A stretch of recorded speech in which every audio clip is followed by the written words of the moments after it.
Ya nosotros pasamos de repasar la importancia de los sistemas de numeración en las ciencias de la computación a repasar la historia de la computadora, a ver un poco de las arquitecturas de los dispositivos de cómputo, centrándonos exclusivamente en la arquitectura de von Neumann. ¿Qué elementos componen esta arquitectura? ¿Cuál es el funcionamiento de cada uno? Parámetros fundamentales y cómo se relacionan. Uno de esos elementos era la memoria.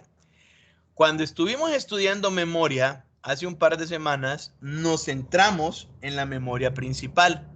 Y me atrevería a decirnos, pero en realidad fui yo el que se centró en la memoria principal, mencionando que habían diferentes niveles de memoria.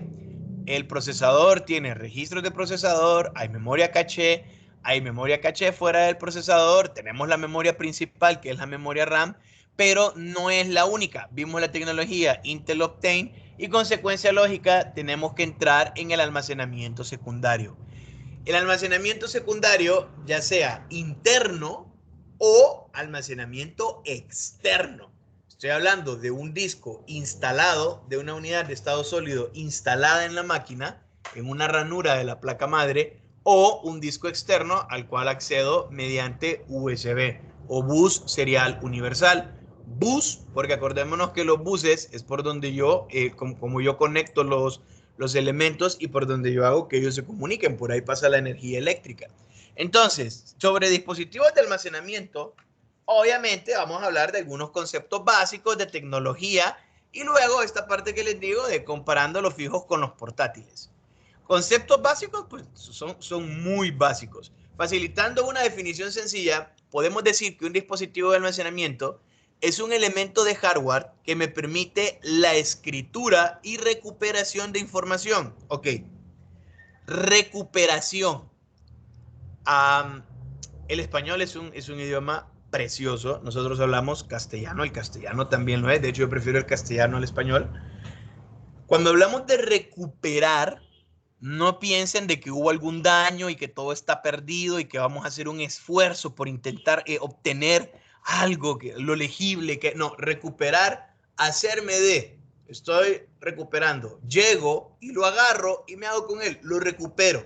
En vez de decir escribir y leer, me permite la escritura y recuperación de información. ¿Okay? Como todo elemento de hardware, posee un método de conexión a la computadora, capacidad, velocidad de transferencia de datos, voltaje requerido para el funcionamiento, formato, controlador de hardware e incluso una tecnología para realizar las secciones de recuperación y escritura, lectura y escritura.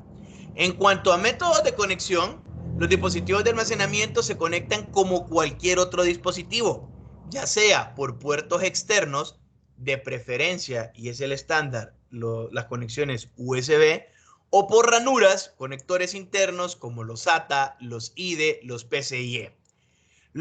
Aquí yo voy a hacer un paréntesis.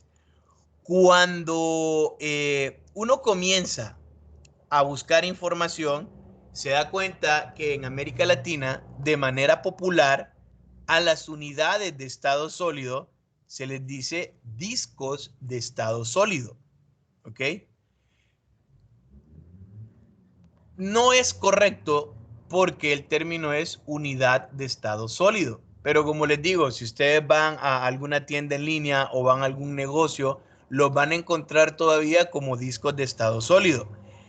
Sepan que no es un disco. De verdad que no es un disco y todavía hasta el sol de hoy me cuestiono por qué yo me puse a escribir disco, aunque ustedes lo encuentren en sitios web traducidos al castellano que diga discos de estado sólido. No, son unidades de estado sólido. Solid State Drive. Porque hay gente que dice Solid State Disk y no son discos, son unidades de estado sólido. Entonces, los discos duros, las unidades de estado sólido y algún otro mecanismo de almacenamiento de información que dure o que perdure una vez no haya energía eléctrica, porque recordemos que la RAM es memoria volátil. Capacidad se refiere a la cantidad de información que podemos almacenar en el dispositivo. En informática, la unidad básica, pues ya la conocemos, es el bit 8 bits hacen un byte, de ahí vienen kilobyte, megabyte, gigabyte, terabyte, etc. Y hay una tabla, que la tabla ustedes la tienen en el contenido, donde están esas equivalencias y para transformar esa unidad de medida. Lo que están viendo ustedes ahora en pantalla es una imagen de un disco duro. Este es un disco duro interno, es una unidad especial para el almacenamiento y recuperación de información. Tiene un encapsulado, vemos que la parte de adentro está protegida, luego vamos a verlo por adentro, ¿ok? Tenemos unos pines de configuración que son jumpers, el nombre de esto técnico es jumper, y ustedes van a ver que en la etiqueta siempre me dice que dependiendo de cuál es yo una por un puente, si ustedes se fijan, esta parte de aquí, ¿ok? Esta parte de acá solo es un pin que tiene una lámina que conecta a los dos pines, ¿sí? Ese conector lo que hace es que hace un puente entre dos de esos pines para que por ahí pase la corriente. Y dependiendo de los pines que estén enlazados, la configuración que el sistema le va a dar a la unidad. Puede ser máster, puede ser esclavo, puede ser respaldo, etc. Hay una opción que se llamaba cable link, creo. No me acuerdo, que era que dependiendo de la faja, pues ahí yo lo conectaba. Y es que cuando nosotros teníamos la tarjeta madre, antes yo los conectaba por puertos IDE. Estos pines de acá es para conectarse en un puerto IDE. Entonces yo tenía una faja. Tenía la opción de que esta faja yo podía ponerle dos conectores hembra y aunque aquí solo hubiese un conector IDE en la placa madre, yo podía conectar dos unidades. Entonces venía y lo jumpeaba y le decía, este va a ser el máster o el principal y este va a ser el slave o el esclavo o secundario. Podía dejar el cable select se llamaba, podía dejar el cable select o lo hacía por jumper. Esta configuración es maestro, esta configuración es esclavo y los coloco en la faja. Y en la misma faja yo podía tener las dos unidades. ¿Se acuerdan que yo les dije que aunque hay tarjetas de expansión, qué pasa si yo quiero conectar? Ok, hoy por hoy las conexiones son SATA y eso ya no se da. Entonces ya vamos a ver que en ciertos dispositivos ya definitivamente los pines no los utilizamos. Esto de acá es un disco duro, pero con tecnología SATA. El disco ya no es IDE y ustedes ven acá la parte SATA. Hay discos que tienen estos conectores de acá y es que yo puedo darle la alimentación de energía eléctrica por estos pines o se las puedo dar por estos pines de acá, ¿sí? Estos comenzaron a salir cuando las unidades de estado sólido y cuando los discos SATA, cuando los SATA comenzaron a salir, las unidades de estado sólido fue después. Y hoy por hoy creo, he estado viendo unos discos últimamente, ya no traen esto, ya vienen directamente de acá. Vean que aquí el encapsulado pues no me lo he terminado de proteger. Sobre conexión también tenemos estos discos y este puerto se llama SCSI. Lo mencionamos en la tarjeta madre, puerto de conexión SCSI, se utiliza para servidores, para almacenamiento en RAID, dispuesto en RAID. Entonces, eso lo van a ver ustedes en comunicaciones y redes.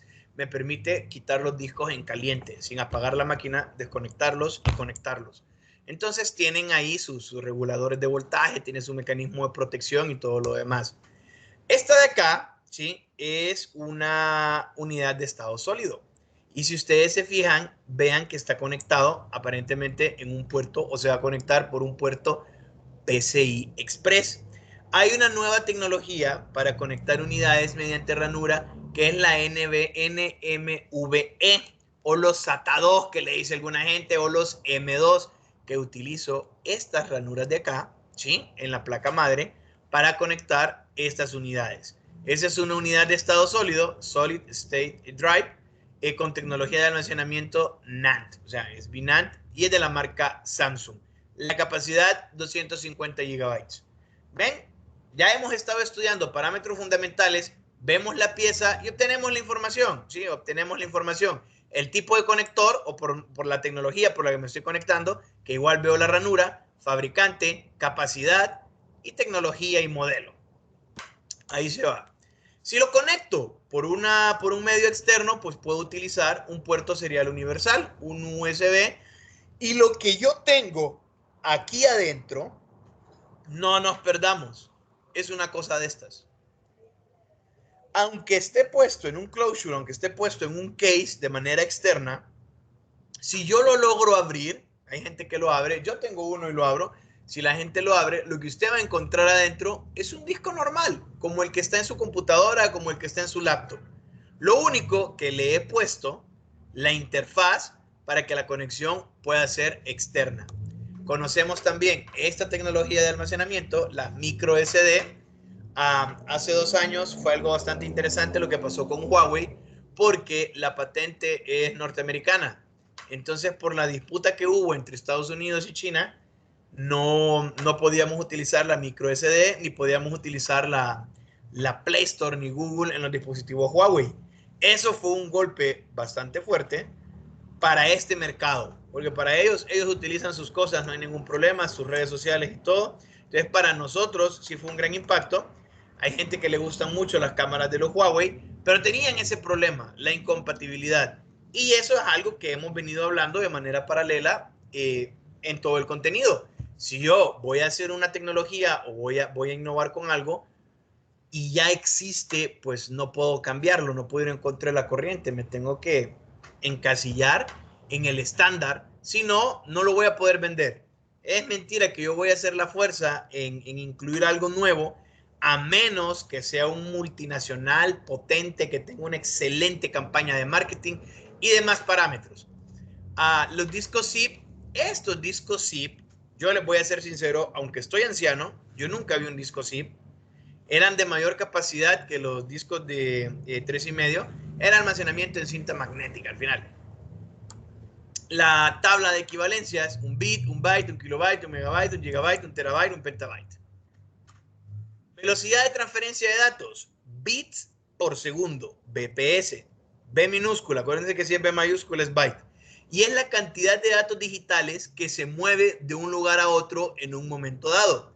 ¿A qué velocidad estoy moviendo datos de mi unidad a la memoria principal, a la memoria RAM? ¿A qué velocidad estoy moviendo de mi unidad externa al puente sur para que llegue a memoria RAM en mi unidad de almacenamiento externo, en un disco conectado por USB? Formato de almacenamiento, sistema de archivos, son componentes del sistema operativo que se encargan de administrar la memoria de cada dispositivo. Es decir, dictamina el espacio disponible para asignar los archivos, ordenarlos. Ok. Usted cuando compra una unidad de estado sólido o usted tiene un disco, el disco no tiene formato. Dependiendo del formato, ¿cómo va a organizar el espacio?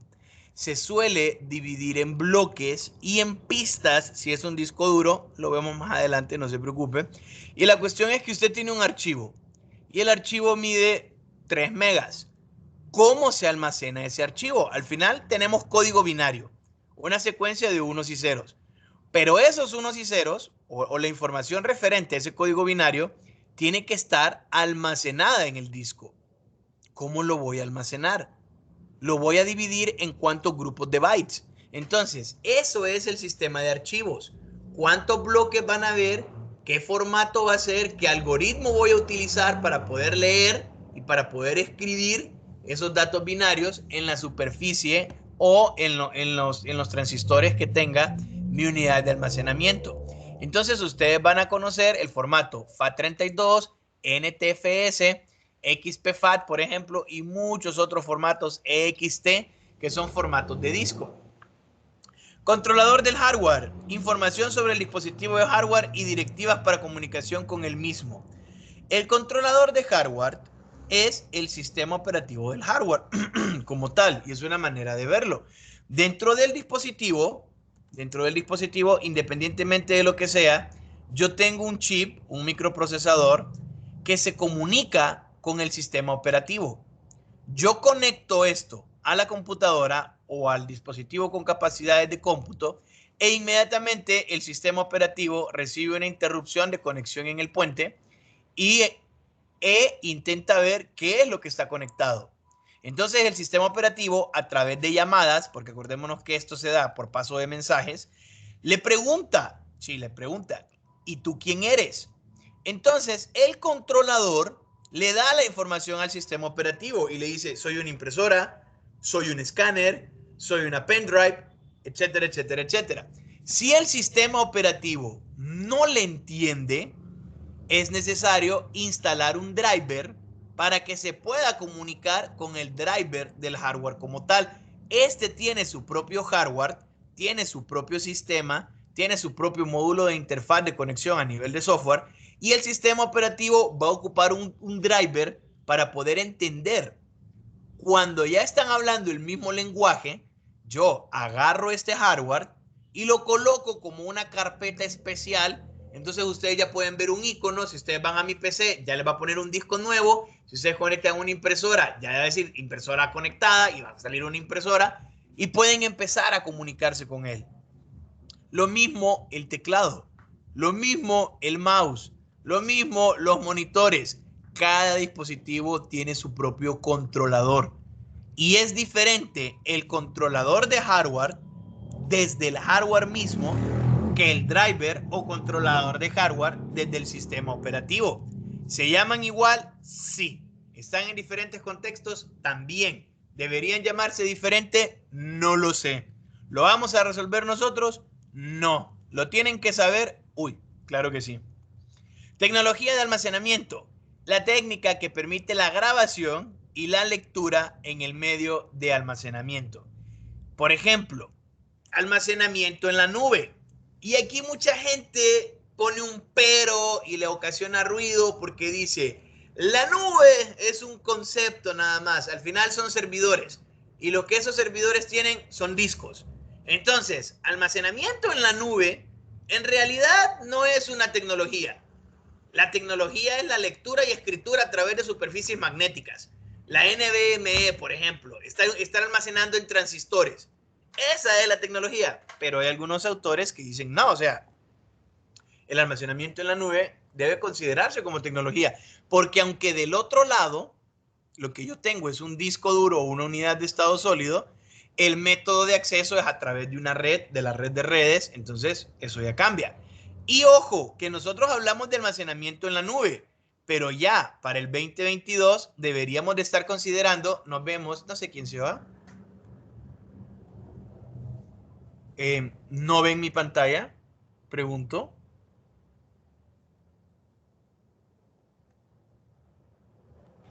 Sí, Ah, ok, gracias. Si es que están preguntando que si estoy compartiendo. Sí, sí, lo estoy compartiendo. Entonces, ya este 2022 deberíamos estar hablando de almacenamiento en la niebla, ¿ok? Almacenamiento en la niebla, cómo vamos con el 5G, con el 6G y toda esa parte.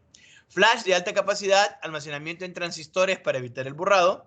NVMe, uso de ranuras PCI Express para obtener una excelente velocidad de transferencia de datos y ese almacenamiento definido por software. Discos magnéticos, grabación no volátil, que emplea magnetismo para grabar datos digitales en discos. Usan una cabeza que recorre pistas, esas pistas tienen sectores y puede leer o escribir en las mismas. Almacenamiento en la nube, repositorios. Tenemos infinidad de repositorios. Dropbox, Amazon Drive, OneDrive, SugarSync, Google Drive, Terabox, que Terabox les da 1 terabyte de almacenamiento gratuito. Está el Terabox. Y no me acuerdo si ha salido otro. Y uno puede hacer su propio servidor y su propia tecnología de almacenamiento en la nube. Aquí voy a aprovechar para solicitarles algo. Yo se los pido, pero allá ustedes, si lo quieren implementar, ustedes deberían de utilizar cualquier servicio de estos, ¿sí? Cualquier servicio de estos, no me importa el que sea, me hace falta agregar Terabox acá, no me importa el que sea, pero deberían de crear una carpeta personal con su información privada. No, pero es que eso es subir la información de uno a internet, que no sé qué, lo entiendo. A veces ustedes van a hacer un trámite de gobierno, un trámite educativo, y les van a decir, necesitamos una copia de su tarjeta de identidad o necesitamos su pasaporte. ¿Y ustedes qué es lo que van a hacer? ¿Van a ir a buscar una fotocopiadora? ¿Van a sacar la identidad? Y no, ok, si yo la tengo acá, yo ya la escaneé y tengo en un documento, en una hoja, mi identidad, revés y derecho, ¿ocupa la copia o se la puedo mandar? Desde mi teléfono entro a mi repositorio, agarro este documento y lo envío. O llego al cibercafé y necesito que me imprima esto y se lo envío y que me lo imprima. O yo mismo lo mando a imprimir, que es mejor uno mismo mandarlo a imprimir para no estar dejando la información en todos lados.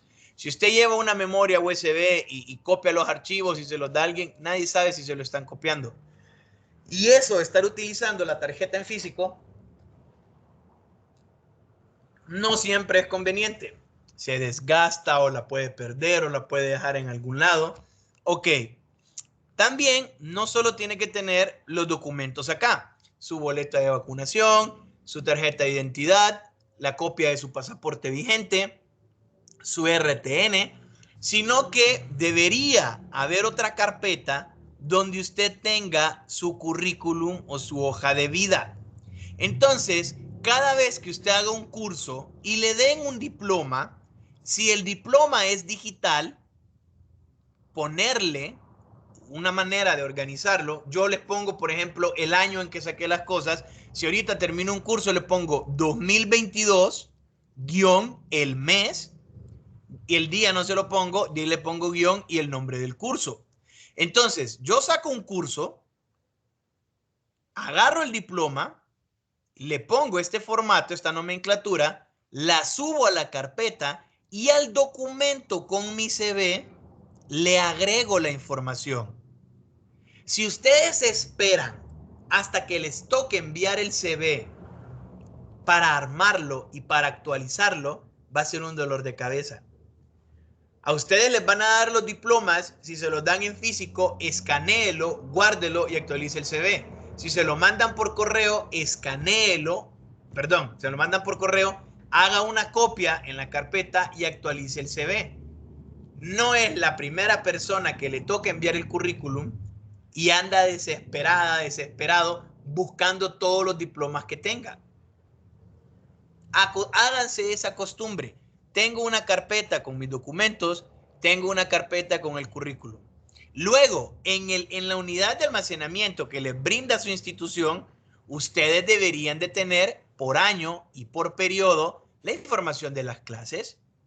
Deberían de tener en un documento de texto el nombre de la clase, el código, el horario en que la llevaron y la persona que les sirvió la clase. Y luego deberían de tener los trabajos y la evidencia de esa clase. Si el día de mañana, Dios no lo quiera, hay algún problema, usted no va a andar pensando, ¿y en qué periodo la llevé? ¿Y con quién la llevé? ¿Y qué fue lo que presenté? No, ustedes tienen que tener un respaldo de todo. Y en el caso del almacenamiento institucional, tiene que ser la información de las clases. Yo no me canso de decirle a la gente, usted